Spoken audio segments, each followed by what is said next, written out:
2022 teve um clima bem esquisito, né? A seca atrasou um pouco, as chuvas foram acima da média e o frio foi muito intenso. Vocês lembram que chegou a fazer até 1,5 graus lá na metade do ano? Pois é, muitos eventos climáticos como o Laninha modificaram o clima que a gente estava acostumado aqui em Brasília. Confere na reportagem. Frio intenso, seca castigante, incêndios, enchentes, temporais e alagamentos. Nas ruas, a população do DF concorda que o clima em Brasília foi atípico em 2022, quando comparado com os anos anteriores. Foi um clima muito estável, né? Porque os outros anos eram totalmente diferentes de como foi esse ano. Teve épocas de seca, como também essa época aí que choveu muito e acabou alagando, né? Eu moro aqui em Taguatinga, mas teve lugares, sol nascente. Nossa, teve muita chuva. Muita gente ficou desabrigado. Nossa, foi bem terrível. O frio foi muito intenso, né, nesse mês agora de novembro. E também no sol nascente, né? A gente viu muita, assim, uma catástrofe, né? Principalmente ali no setor de chácaras, né, do sol nascente. A gente viu alagamento, casas sendo, né, levadas, muros derrubados, né? Foram 365 dias marcados entre frente fria, seca, incêndios e alagamentos. Logo no início do ano, na estação do verão, o fenômeno Laninha marcou presença.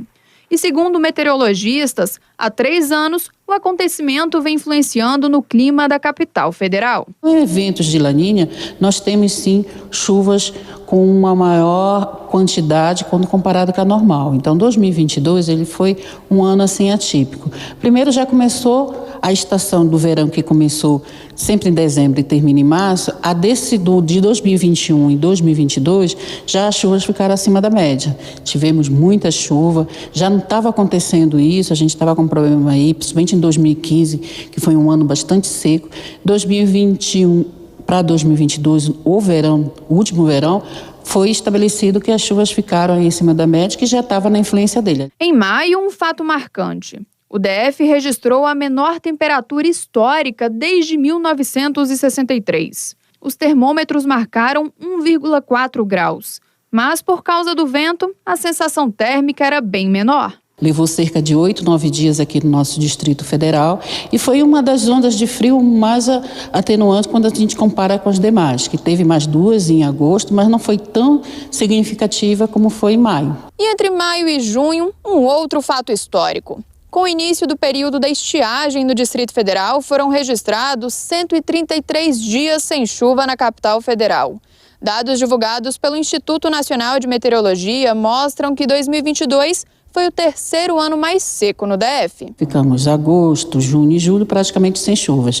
Diferente de 2021, que teve registro de chuvas em junho e em agosto, nós tivemos realmente um período mais seco quando comparado aí em 2021. E com tantos dias sem chuva, a baixa umidade e a seca do Cerrado Brasiliense provocaram um aumento de quase 20% nos incêndios florestais no DF. O Parque Nacional de Brasília foi cenário das queimadas quilométricas. Entre janeiro e outubro deste ano, mais de 7 milhões de hectares foram atingidos pelas chamas.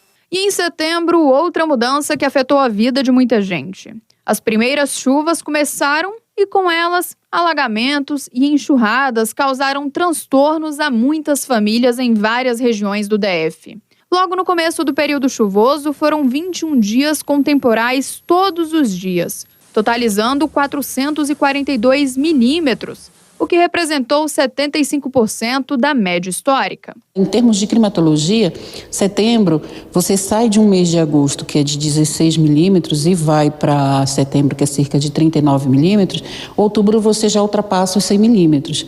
E não teve essa chuva, nós ficamos com chuvas abaixo da média, ficamos em torno aí de 35%, a maior foi essa, de 35% abaixo da média, e aí prevaleceu a secura, em função de uma massa de ar seco e quente, que é comum no inverno, mas ela voltou em outubro, e ficamos aí uns 10, 15 dias sem chuvas. O mês de novembro foi o 3º mais chuvoso desde 1965. Houve queda de árvores, de postes de iluminação e até chuva de granizo. E agora, início de 2023, voltamos à estação do verão. A previsão para os primeiros meses é de chuva dentro da média. Mas em janeiro ainda existe o período chamado de veranico. O veranico é aquele período de dias que fica sem registro ou sem mesmo chuvas na quadra chuvosa. Leva de 7 dias, um pouquinho mais, um pouquinho menos, mas tem essa tendência. Ano passado não teve ano passado, não digo assim, do janeiro de 2022 não houve o veranico, não tivemos o veranico, e janeiro sempre tem. A tendência, pelo menos até a primeira semana de janeiro, é persistir esse padrão de chuvas. A gente ainda está com céu com bastante nebulosidade e aquelas pancadas de chuva com trovoadas isoladas associado ao verão. Eu gosto de muita quentura, eu não gosto de frio, eu gosto de o sol. O sol é maravilhoso demais. Daqui a pouco ele volta com a intensidade que a gente está acostumado aqui sempre no período da seca, né?